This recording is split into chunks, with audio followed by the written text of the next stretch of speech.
board. You all will probably see a small text box. You can be sure to move that to the side. Good afternoon, everyone, and happy Tuesday. Happy to have you all here with us for Disability Pride Month, where we are featuring our keynote speaker for the Inclusion Talk series, Michael Hingson. My name is Red Burden. I am the Director of Diversity, Equity, Inclusion, and Belonging here at Compass Family Services, and I am so excited to welcome you all here, as Michael has an incredible story, and this is going to be an amazing chat as we honor Disability Pride Month. If you can, please do me a favor, put yourself on mute. Please be sure to put yourself on mute if you have not already done so. We want to make sure that we are not distracting anyone from today's talk. If you work for Compass Family Services, please be sure to click the chat box and hit the sign-in link. You want to sign in. And for absolutely everyone joining us today, you'll see a link that says Inclusion Talk Series. Please be sure to click that, and that is our post-event survey. We want to make sure that we can get all of the feedback to our speaker, as we're so excited to welcome Michael here. And again, thank you all for being here. Today's talk is being recorded and it will be uploaded to the Compass Family Services YouTube page. So if you want to watch the playback, you will have the opportunity on the Compass Family Services YouTube page. And without further ado, allow me to introduce our speaker, Michael Hingson. Michael Hingson, blind since birth, was born in Chicago to sighted parents who believed in raising their son with a can-do attitude. Treated like all other children in his family, Michael rode a bike, did advanced math in his head, and learned to read and write, Braille that is. Michael's family relocated to the warm Palmdale area of California when he was 5 years old.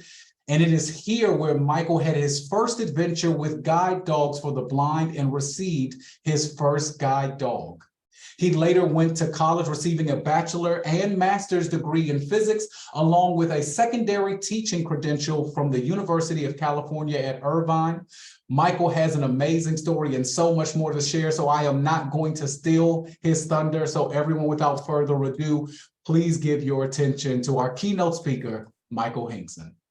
My gosh, well, thanks very much, Rhett. Warm, he says. It's 103 outside right now, you guys, so having lived in Novato for 12 years, I know what the Bay Area is like and would love to be there, at least in the summer, but that's the way we are.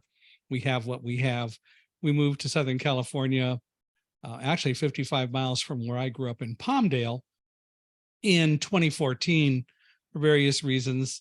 And we built a home down here. My wife was in a wheelchair her whole life, so we built an accessible home. And I have no regrets about that, especially with days like today. We built solar in right from the outset. So is this the time to say my electric bill is $168 every month? Anyway, I want to thank you all for being here and for allowing me to come to chat with you. I will definitely want to make sure we leave some time at the end of this to give you a chance to ask any question. I'm going to tell you right now, no question, absolutely no question is off limits. So when it comes time for questions, definitely want to get your questions and we'll take them from there. And if you want, I can even tell you why I say no questions off limits, but we'll do that later. So let me start a little bit by telling you my story. I think that will probably be the best way to do this, because I think it will set the backdrop for everything else that we're going to talk about. As Rhett said, I have been blind my whole life. I was born in 1950, 2 months premature and given too much oxygen, a story that many blind people have heard about. A condition at the time that was called retrolental fibroplasia, but since we like to rename everything, it's now called retinopathy o prematurity. I don't know why we changed the name. I'm not sure it's much easier to spell and all that, but nevertheless, that's the way it is. But we do tend to like to make up new words. I mean, Barbenheimer, well, we won't go there. That's this week's story. Anyway, I'm really glad to be able to say that my parents were told when it was discovered that I was blind that I should be put in a home for handicapped kids because no blind child could ever grow up to amount to anything. But my parents said, you're wrong, to the most learned medical minds in Chicago, Illinois.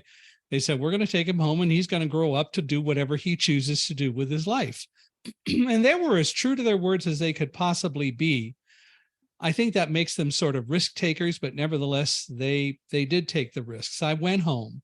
At 3 years old, I was some walking around with my brother, who was 2 years older than I, and my cousins. And by 4, I went to kindergarten in Chicago because my parents pushed hard with the school district to have a class for blind kindergartners because there were a number of premature kids at the time in Chicago. In fact, there were so many premature babies born who were blind overall that the average age of blind people went down from 67 to 65. So that's a pretty significant number.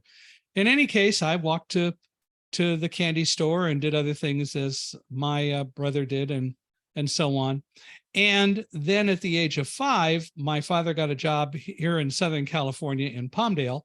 So we moved. And the only problem is that the special kindergarten class in Chicago had tools that taught me things. Like I learned Braille in kindergarten. I learned other things. I was around, at least at kindergarten age, some other blind kids, but still I learned some skills. All that kind of went out the window coming to California because there were no special classes. There were no Braille books, nobody who knew anything about any of that. So I was probably a lot more inactive in class during the first few years of school up through the 3rd grade than I otherwise might have been.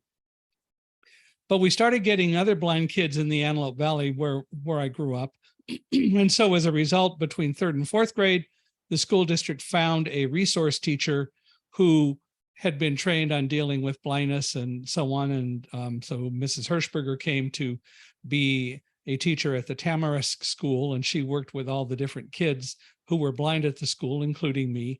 So going into the 4th grade, my mother and I kind of retaught me Braille, and then I started using Braille again in the 4th grade and started having access to textbooks because Mrs. Hirschberger found them. I went through grammar school, went into junior high, and joined the Boy Scouts and did a lot of the things that other kids did. As Rhett said, I rode a bike. I learned that I could hear what was going on around me. Our town wasn't so overly packed with traffic that I couldn't ride a bike pretty safely. Drove the neighbors to distraction. They would call my parents and complain that their blind kid was out riding his bike. And my dad would keep saying, well, so what's the problem? Did he hurt anybody? Well, no. Did anybody hit him? Well, no. Did he tip over or have any problems? Well, no. Then what's the problem? And they would hang up on him because they were so ticked. Didn't change the fact that I rode the bike and that they didn't get it. They didn't get that blindness wasn't the problem. It was their attitudes. In any case, along the way, we met a woman named Sharon Gold, who was a teacher at Edwards Air Force Base, who was hired to come in and teach military personnel kids. She was blind and she had a guide dog named Nola. And we learned about her. We invited her to our house one day. I think I was 9. And we got to know her and got to be pretty good friends. The result was when I went into high school, my parents decided that I needed to have something better than what I was using at the time to be able to navigate around. What I was using at the time was my ears. I did not use a cane. I did not learn to use a cane. Mrs. Hirschberger didn't do anything about cane travel, nor did I think she knew anything about cane travel. And it was something that she never thought of because I could negotiate all of our elementary school and junior high school campuses without any great difficulty.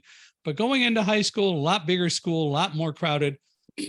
So my parents applied for me to get a guide dog.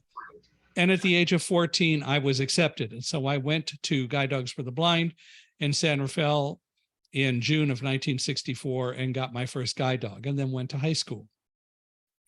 What I really learned, though, by traveling around without a cane, or what I would have learned if I had used a cane, but what I really learned was how to navigate independently. I learned to be aware of my surroundings. I learned how to know where I was and how to figure out if I got lost, where to go. Those are skills that I think are very important for any blind person to use. I think anybody to learn to use. And I'm going to talk mainly about blindness because that's what I know best. But the reality is that Using a cane is something, as I tell people now, I can teach anyone to use a cane in 5 minutes. Teaching someone to have the confidence to use a cane and to truly be aware of their surroundings takes months. And I first used a cane between the time I went from high school into college. I went to a 6-week course at the University of California at Santa Cruz, and they had mobility instructors there as part of the courses that we were going to be taking. And when they discovered that I had never used a cane, they thought they had a real live one. Well, I bought a cane before going up to the program. They didn't want guide dogs up there because they wanted to teach people travel. Well, as I pointed out, by the time I got there, I already knew how to use the cane, and I was already aware of my surroundings. And I recall one night, one of the mobility instructors said, "I got to show you how much you really have yet to learn about using a cane." This was after we had been there maybe almost 2 weeks. He said, we were at a party on campus. He said, "I got to go back to the dorm and get something. Come with me, and I'll show you more of what you need to really learn." We started walking back from the party to our dorm. We had to go through a parking lot, and in the parking lot, he got lost. And he walked around a little bit, couldn't, because he was blindfolded. He said, "I'm going to do this blindfolded, and I'm going to show you how to do it." And he got lost. He said, "If you figure it out, don't tell me how to get out of the parking lot. I want to figure it out, and I want to show you how to do it." Well, I sat down on the curb at the entrance to the parking lot and waited about 45 minutes until finally he came to the right place and figured out how to get out of the parking lot. It isn't about a lack of eyesight. It's about an attitude, and it's about truly understanding something that I now say often: disability does not mean lack of ability. Every single person on this Zoom presentation has a disability, and I'll get to that in a minute. Anyway, I went through college, went to the University of California at Irvine. I got a bachelor's degree in physics, a master's degree in physics. I got a secondary teaching credential. I worked at the campus radio station for 6.5 years. And along the way, I joined the largest consumer organization of blind people, the National Federation of the Blind. And I went to their convention starting in 1973. And at the 1974 convention, I heard about this guy, Ray Kurzweil, who had come to the Federation and who said, "I've got a machine that will read print out loud to blind people, but I have to perfect it, and nobody wants to help get me funding. Would you guys help?" And the Federation took the same stance as most people. "Sure you do, Ray. No one can do that sort of stuff." And that's what the National Science Foundation, the National Institutes of Health, and other people said to Ray. But Ray was very insistent with the Federation, and he said, "Come up and see for yourselves." And finally, he convinced the Federation leadership to let one of their people go up.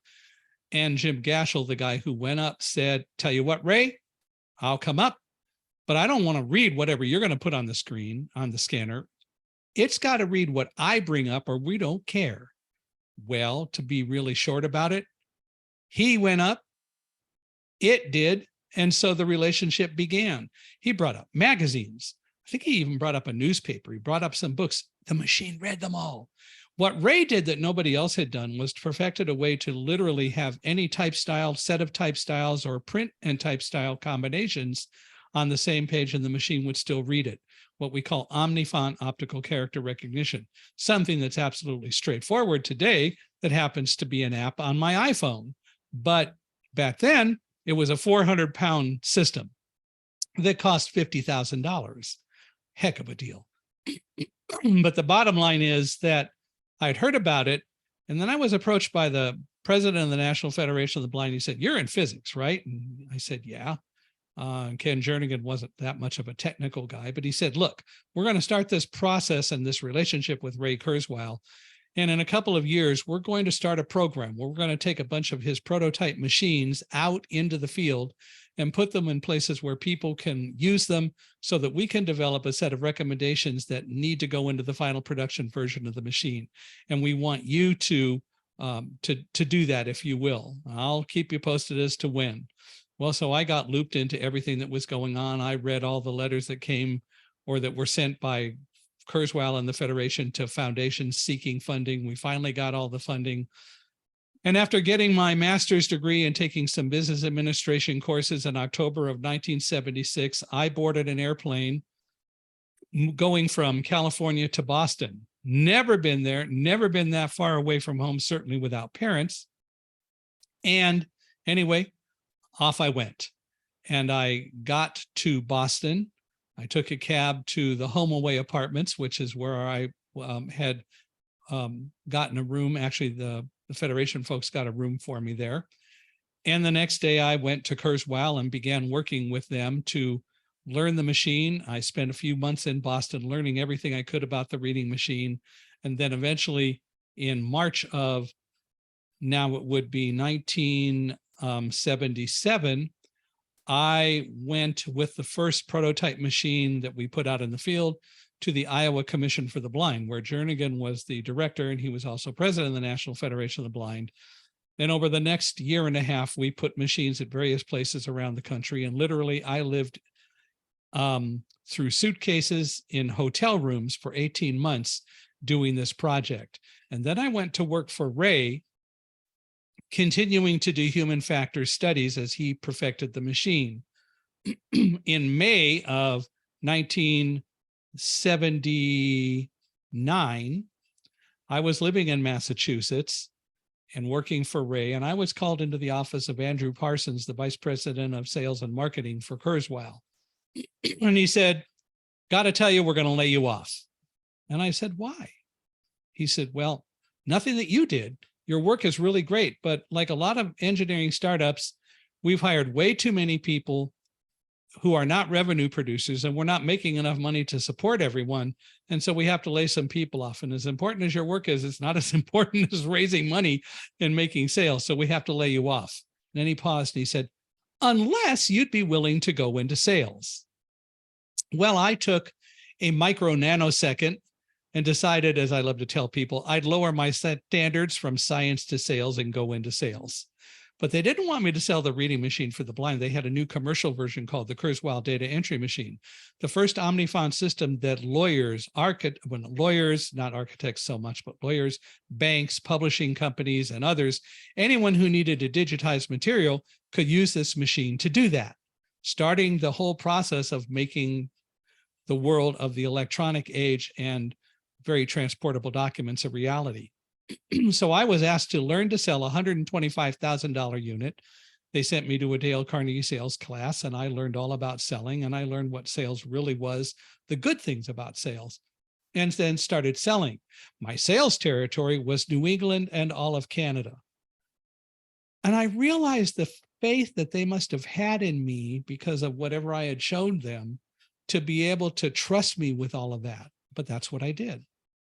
And so by December of 1979, I was selling full time. I had learned all about sales and such, and was going at it. Then in 1980 or early 1981, Xerox had approached Kurzweil. I don't think it was the other way around, but I guess it could have been. But I think it was Xerox approached Kurzweil, said, "We're interested in your company. We'd like to merge." And Ray started working out the details of doing that.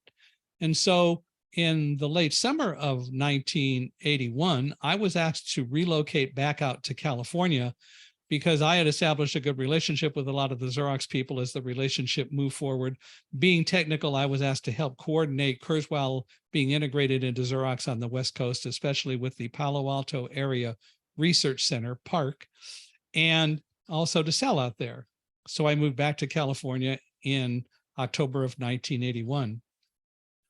In January of 1982, a friend of mine came out who was involved with the Society for the Advancement of Travel and the Handicapped. They were going to have a convention in the Southern California in Orange County. And he asked if I wanted to go see Knott's Berry Farm and look at some of the things that they were going to do. And because he knew me pretty well, so I did.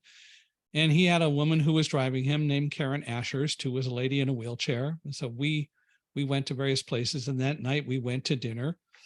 And it turns out that Karen and my friend were sort of dating, even though he was already married. But what could I say? And I was dating someone, but I ended up sitting across from Karen, and my person who I was dating was sitting across from my other friend. And anyway, Karen and I had great conversations. And in March of 1982, my friend who I was dating decided that she wanted to move back to Washington State. So our relationship didn't end, but she moved away. Very cordial. We still communicate all the time, tell jokes back and forth. But my friend who was dating Karen was starting to get pressure from Karen, who said, you said you were going to divorce your wife and marry me. What's going on?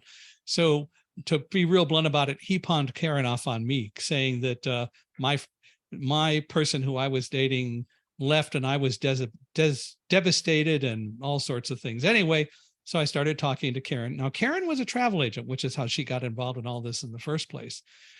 In May of 1982, my parents were invited by me to go to Hawaii because I had to go over there to sell. You know, you have to go to Hawaii to sell sometimes. And so the bottom line is that I invited them. And what I did is I asked Karen if she would do our tickets. Well, she did. And to make the story a little bit shorter, we started talking even more. And every day I was in Hawaii, I called her twice a day. In July of 1982, I proposed, she accepted. And in November, on November 27th, 1982, we were married. And later that night, we learned that the marriage was blessed directly by God. I hope I don't alienate anyone here, but here's the deal. At 4 o'clock, the wedding was supposed to start, and it didn't start. It didn't start until 4:12. Suddenly at 4:12, the doors opened and this huge crowd came in, filled up the church, and the wedding started. Later, we asked somebody what was going on, and it turns out that everybody was in their cars. Karen, by the way, is a USC master's degree holder. Everyone was in their cars waiting for the end of the USC Notre Dame game, which I want to point out that USC won. So God blessed our marriage. No one's going to change my opinion about that. So there, and I tease my Notre Dame friends with that all the time. Anyway, I worked for Kurzweil. Xerox eventually took over the whole company. My job was phased out. All salespeople's jobs were phased out. I ended up having to start my own company just to get a job because the unemployment rate among employable blind people back in the mid 80s was 70+%.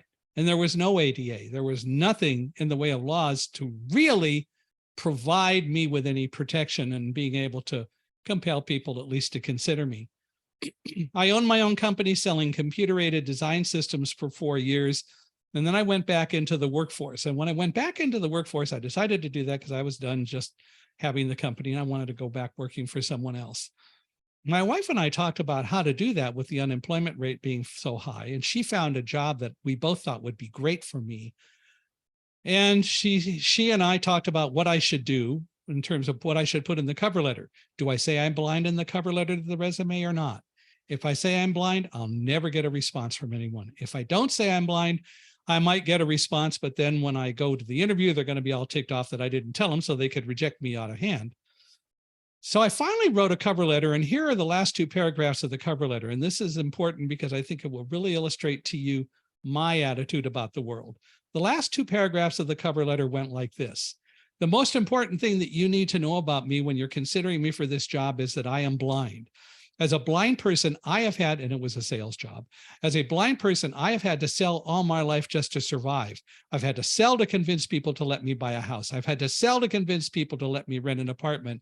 I've had to sell to convince people that my guide dog wasn't going to damage their store and that I could be in the store with my guide dog and so on.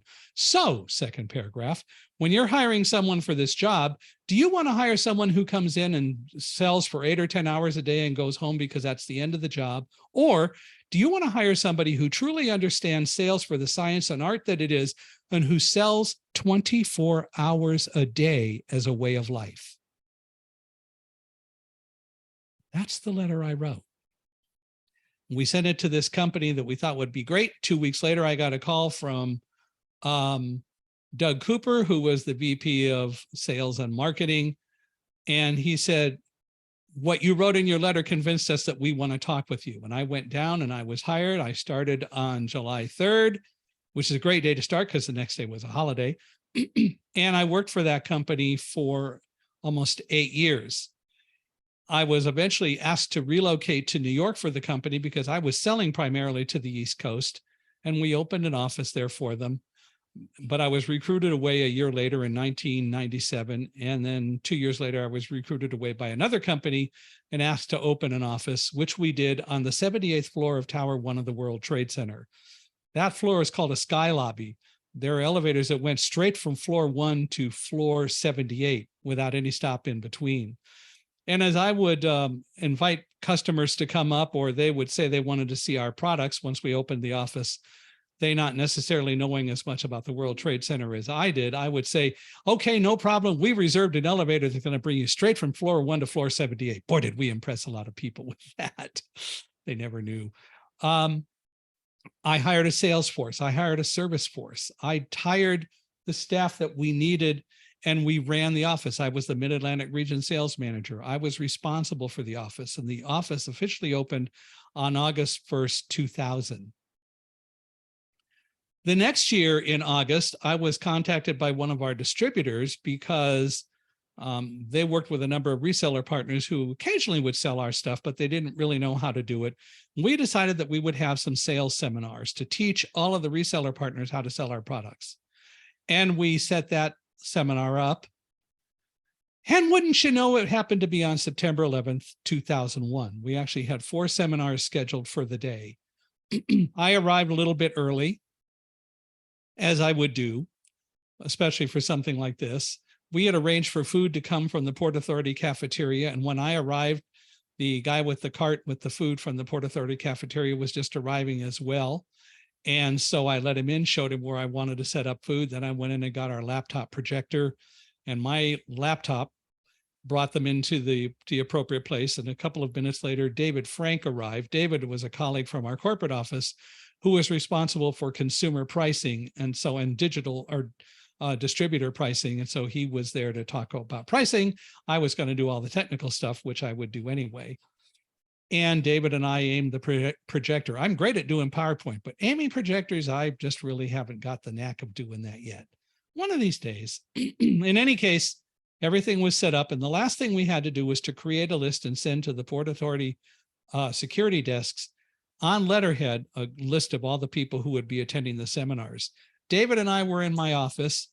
Literally, I was reaching for stationery when suddenly we heard a muffled thud, the building shook, and then literally as I'm tipping my hand toward you, the building began to tip. Tall buildings like that are made to tip. They're made to do that. And the reason they're made to do that is that they could be buffeted in windstorms or whatever. It's a big spring.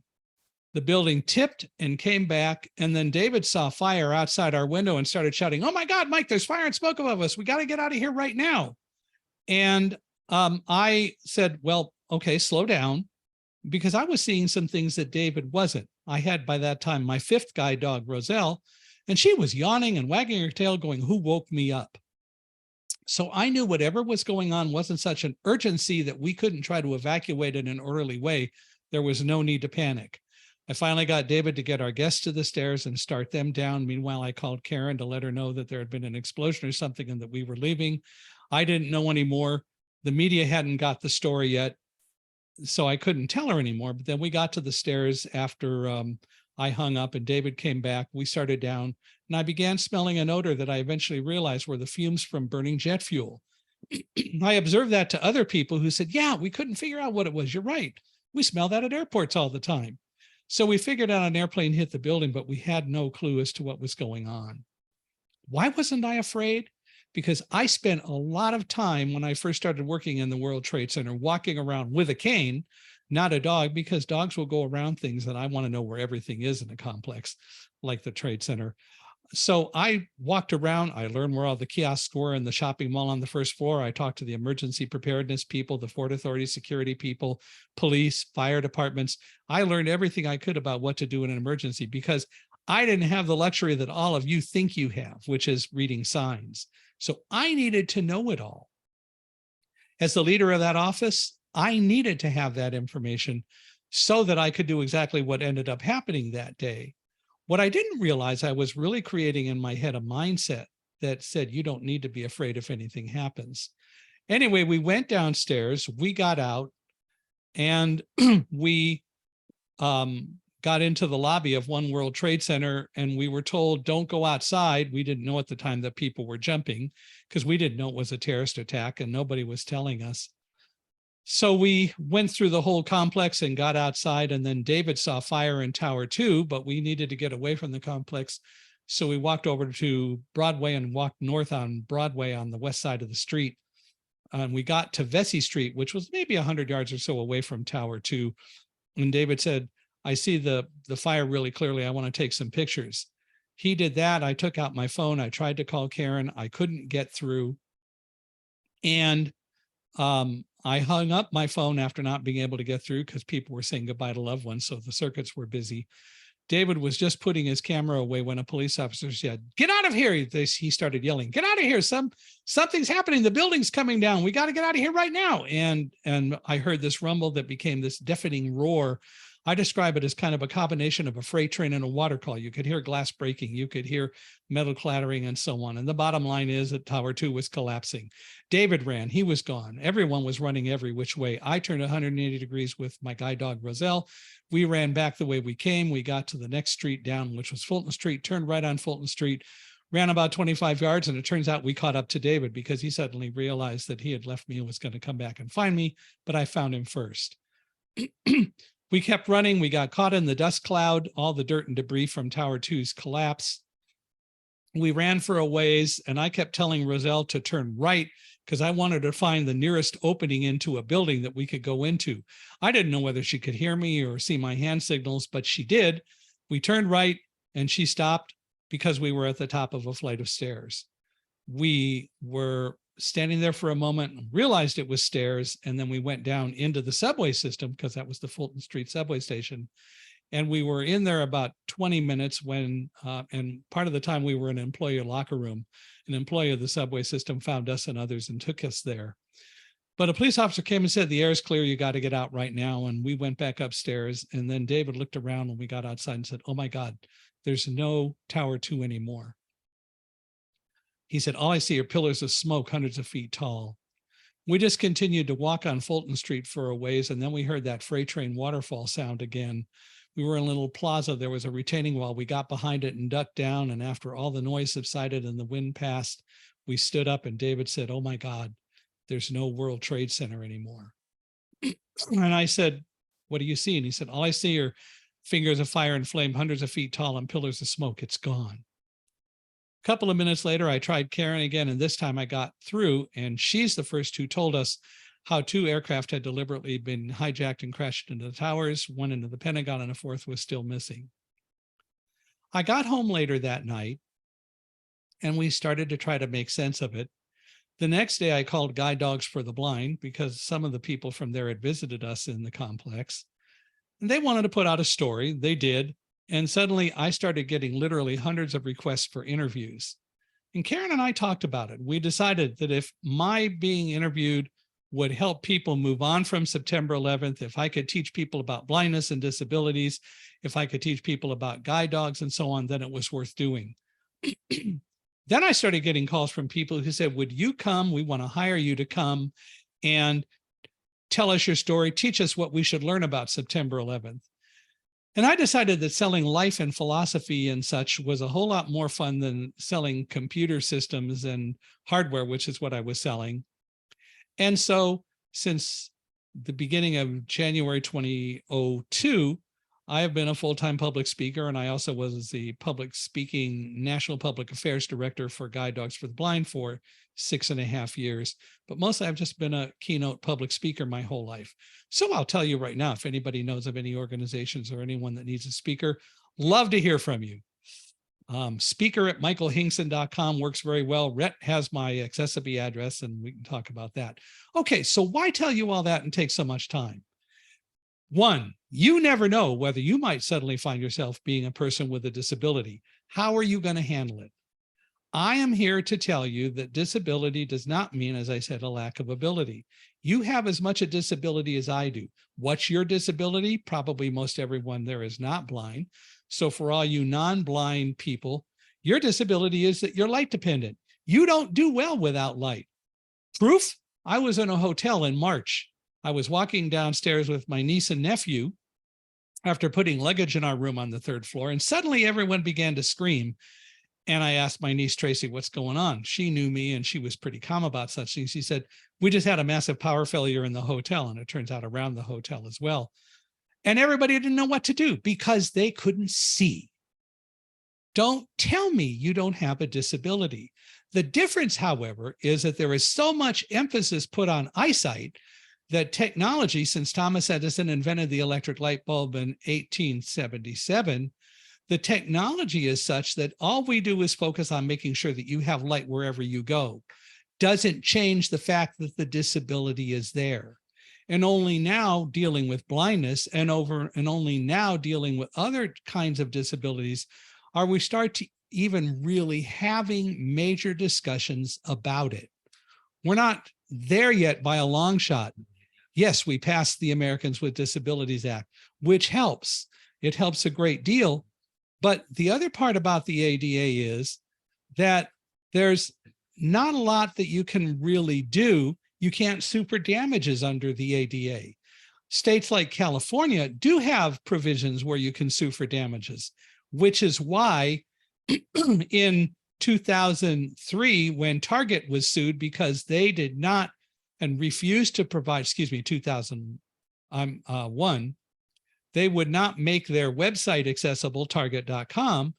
By the time they settled the case in 2007, because it was filed in California under the ADA and what is called the UNRRA Act in California, to settle the case, Target had to pay $8 million because of the provisions of the UNRRA Act. If they had just done the work, it may have cost maybe about 40,000 man hours to do and then keep in place. But the bottom line is they didn't care. So they paid $8 million for that. Apple wasn't going to do anything about making the iPhone, the iPod, iTunes U, and the Mac accessible. And so they were next on the list to be sued. And I was a plaintiff in that lawsuit. But Apple, once the Target lawsuit came out, contacted the National Federation of the Blind that was coordinating the lawsuit and said, no, we'll fix it. We'll fix it. And they did. And today we now have an iPhone that talks. And in fact, anyone who gets an iPhone in the world has access to the accessibility features of the iPhone for blind and others who need a screen reader, voiceover, but other features as well. iPhone built it into the operating system, which means that the cost of it is spread over every single solitary iPhone that is made. And they've got a lot of different languages. So you can make your iPhone talk in Chinese, Japanese, and most anything else that you can think of, I believe. There are some things you have to learn. And Apple has only gone most of the way, but not all the way. They don't require iPhone developers or software developers who go into the App Store. They don't require them to put any kind of accessibility into their products. They should, because an app can be accessible one day and not the next. And then maybe again, it will be accessible.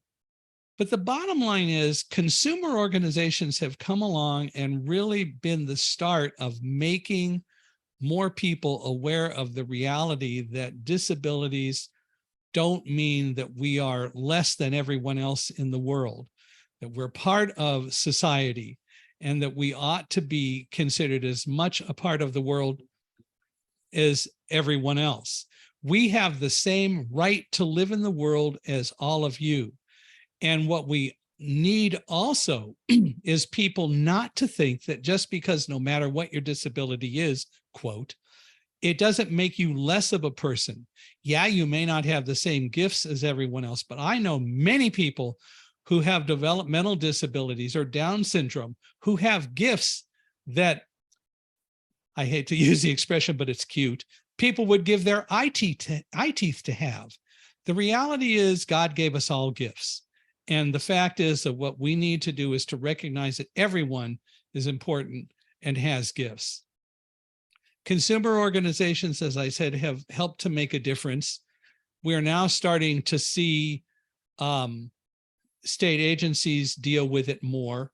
The federal government just today announced the Department of Justice announced that they have sent to the National Registry a proposed rulemaking to create real rules that require websites under Title II of the Americans with Disabilities Act be accessible. As Rhett knows, we use a product called Accessibility, and he's familiar with it. It does a lot to help make websites a lot more accessible than they used to be. And that product came about because in Israel in 2017, a law was passed that required all websites to be accessible, and a few website developers or a website developing company had a lot of customers and they didn't know how to make their websites accessible quickly and keep them accessible. So they created this product called Accessibility that does it. The fact of the matter is, there's a lot of tech out there that we can use. But again, a lot of it is not accessible. Spotify is not very accessible. I called Dropbox today because I have a problem that seems to be going on with something on my Dropbox site. And their solution was, well, we need you to record a screenshot so we can see it. They don't have any way to interact with my screen. We're told we can't do that. Why is it that Zoom can? Why is it that Amazon can? Why is it that Microsoft can and you can't? They're not nearly as accessible as they can be. And we've talked about that with them for years. The fact of the matter is, society hasn't truly recognized yet that we're as much a part of society as everyone else. It's coming. We talk about disability pride. We talk about Global Accessibility Awareness Day. And all of that is important, but it ultimately comes down to the fact that we're still not really included in the conversation. And until people start to do that, we're going to continue to have problems. I joined Accessibility as the Chief Vision Officer, and I started a podcast sponsored by Accessibility called Unstoppable Mindset, where inclusion, diversity, and the unexpected meet. Rhett was a person we got to talk with on the podcast. The title is very deliberate: inclusion, diversity, and the unexpected meet.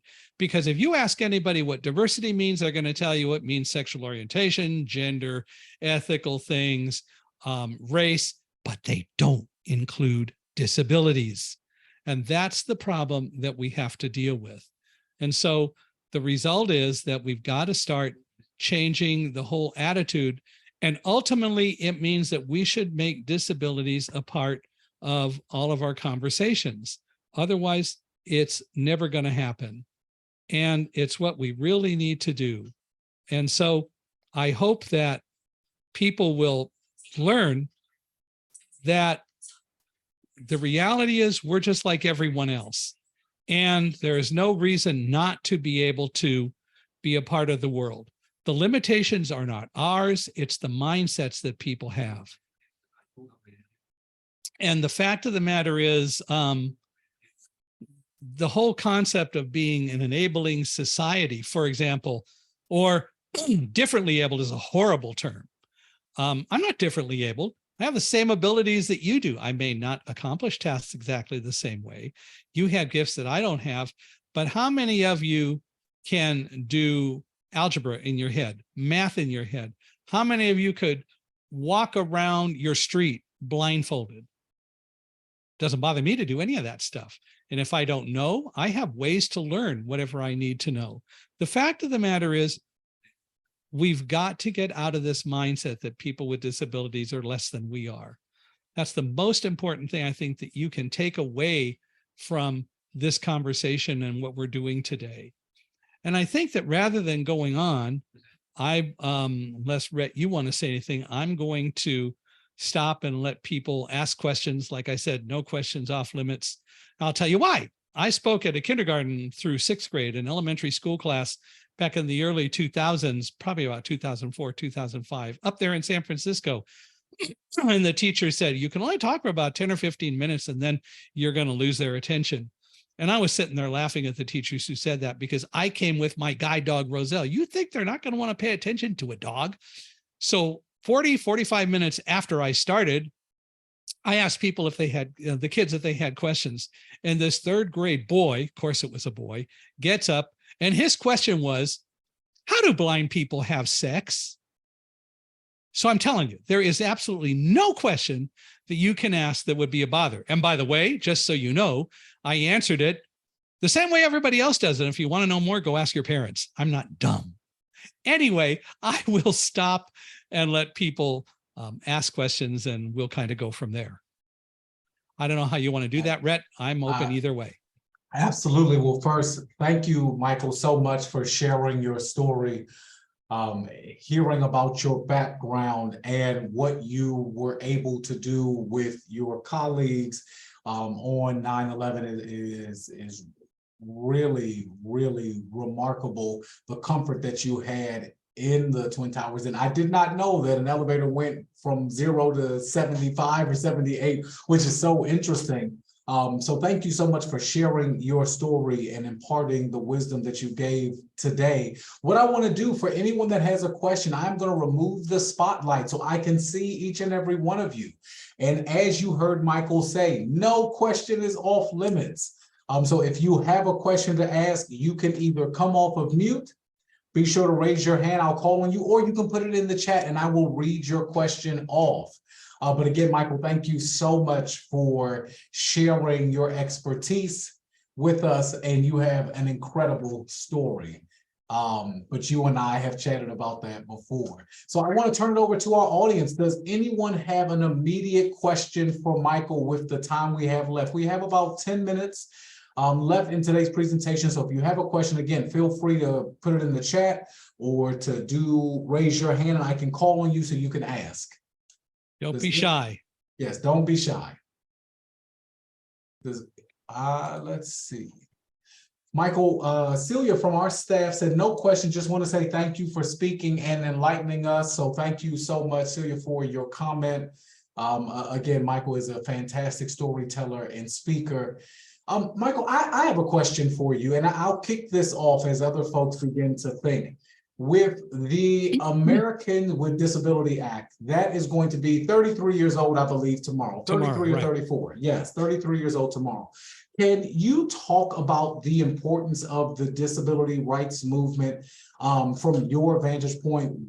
Why you think it's so important that, just like you said with your podcast, we need to make sure that disabilities are a greater part of the conversation around diversity, equity, and inclusion?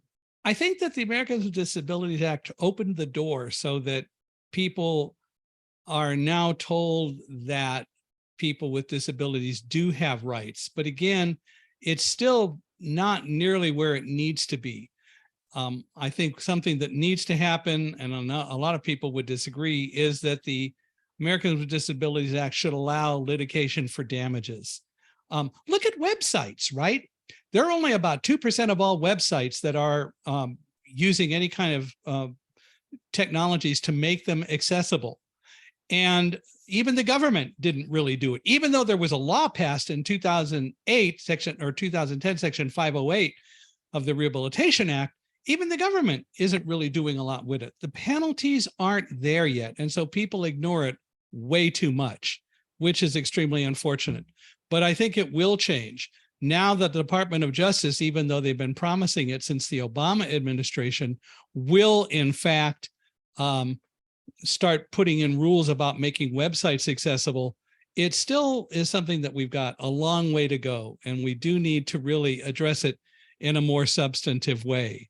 And in fact, I think what we really need to do is we need to address this issue of dealing with the whole issue of people need to recognize that we do have a social responsibility to dealing with this whole issue of disabilities, and that the government and people in general need to start showing that they really care and want to make sure that we're as much a part of the world as everyone else.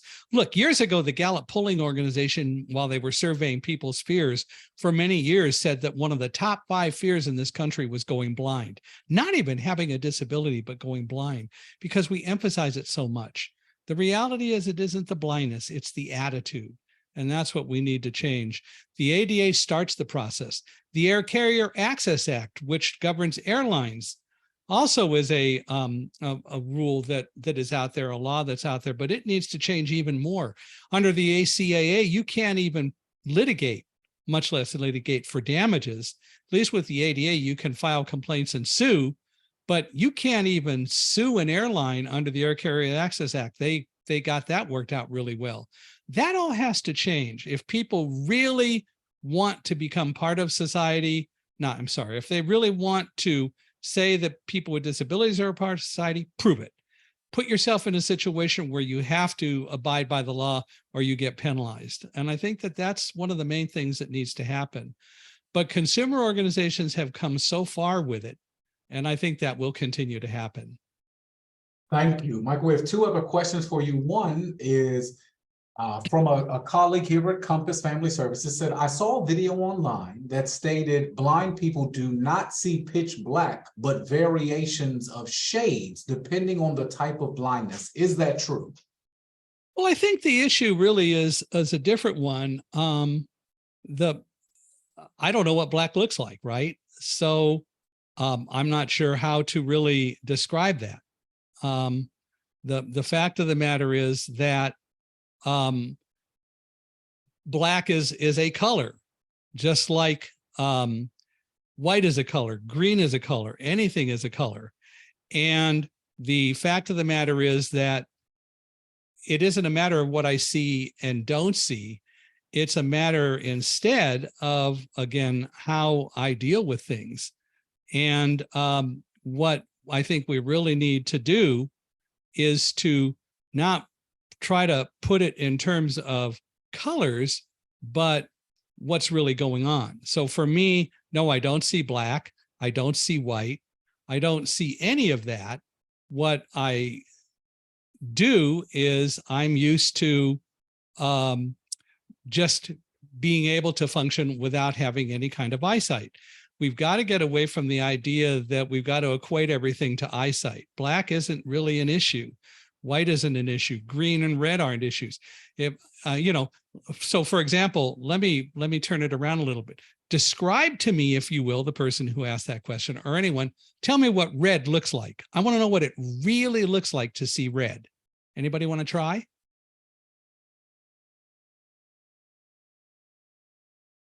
That's a great question. I don't see anyone coming off. It's a sense. Mute. It's a sensation. It is what you sense. It is what you feel. Just like me describing, like you, what it's like to hear. Those are gifts that we have. It doesn't matter to me. You know, one of the most, for me, amazing things is that people don't like other people because of the color of their skin. I have never seen black. I've never seen white. I don't care. I dated a woman who was black for a while. The bottom line is it doesn't really matter. That's skin color. Nobody has made a strong enough case that any skin color makes anybody less than anybody else. We've got to get away from that.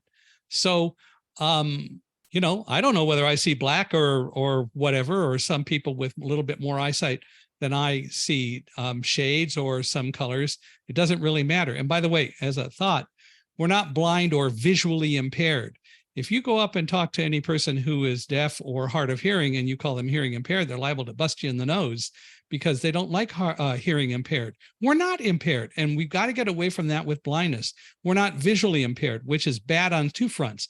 Visually, I'm not different because I'm blind, and impaired I am not anyway. Blind or low vision is a much more accurate term, but we still stick to these terms, which tend to continue to promote a poor attitude about, I think, how we view people. Michael, with our very last question, because we have about 3 minutes left, it says, would you say there is enough funding for guide dogs or anyone who needs them? What are your thoughts on the accessibility of guide dogs for folks that need them? Well, schools primarily run off of private contributions. They can always use more. It's not the only thing in the world that needs funding. Guide dogs for the blind is pretty good compared to most places in terms of needing and getting funding. They have a pretty substantial budget and they're producing as many dogs as they can. The pandemic slowed some of that down. So there's always a need for more funding.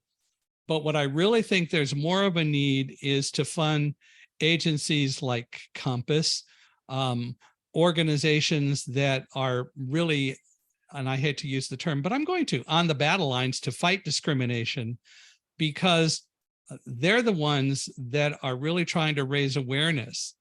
The National Federation of the Blind, the American Association of Persons with Disabilities, ARC, all of those kinds of organizations. Me personally, as a blind person, I'll take all the funding I can get if people will hire me to be a speaker. But the reality is that puppies are pretty sexy. So guide dogs is doing pretty well. Some other guide dog schools aren't necessarily as large as they, and can use more funding. So there's always room, but there's so many places out there that need funding. I know it's kind of hard to really figure it out, and I wish corporations would contribute more to it. And if we're about out of time, I want to read something before we end. Is that okay? Yes, it is. We have about 2 minutes left. So this is delivered from the 1956 banquet address given by Dr. Jacobus Tenbroek, the founder of the National Federation of the Blind. He was also one of the world's foremost constitutional law scholars in the 50s and 60s. He founded the Federation in 1940, and in San Francisco in 1956 at the banquet, he delivered a speech entitled Within the Grace of God. And I want to read you the last 2 paragraphs of it. It's my favorite thing to read, and I think it more accurately describes a lot of things than anything that I or anyone else could say. And it goes like this. And again, remember, this is delivered to the convention. In the 16th century, John Bradford made a famous remark which has ever since been held up to us as a model of Christian humility and correct charity, and which you saw reflected in the agency quotations I presented earlier. Seeing a beggar in his rags creeping along a wall through a flash of lightning in a stormy night, Bradford said, "There, but for the grace of God, go I." Compassion was shown, pity was shown, charity was shown, humility was shown. There was even an acknowledgement that the relative positions of the two could and might have switched. Yet, despite the compassion, despite the pity, despite the charity, despite the humility, how insufferably arrogant. There was still an unbridgeable gulf between Bradford and the beggar. They were not one, but two. Whatever might have been, Bradford thought himself Bradford and the beggar a beggar. One high, the other low. One wise, the other misguided. One strong, the other weak. One virtuous, the other depraved. We do not and cannot take the Bradford approach. It is not just that beggary is the badge of our past and is still all too often the present symbol of social attitudes toward us, although this is at least a part of it. But in the broader sense, we are that beggar, and he is each of us. We are made in the same image and out of the same ingredients. We have the same weaknesses and strengths, the same feelings, emotions, and drives, and we are the product of the same social, economic, and other environmental forces. How much more consonant with the facts of individual and social life, how much more a part of a true humanity to say instead, there, within the grace of God, do go I. And I don't know how to say it any better than that. That sums up, I think, everything we've talked about in the last hour.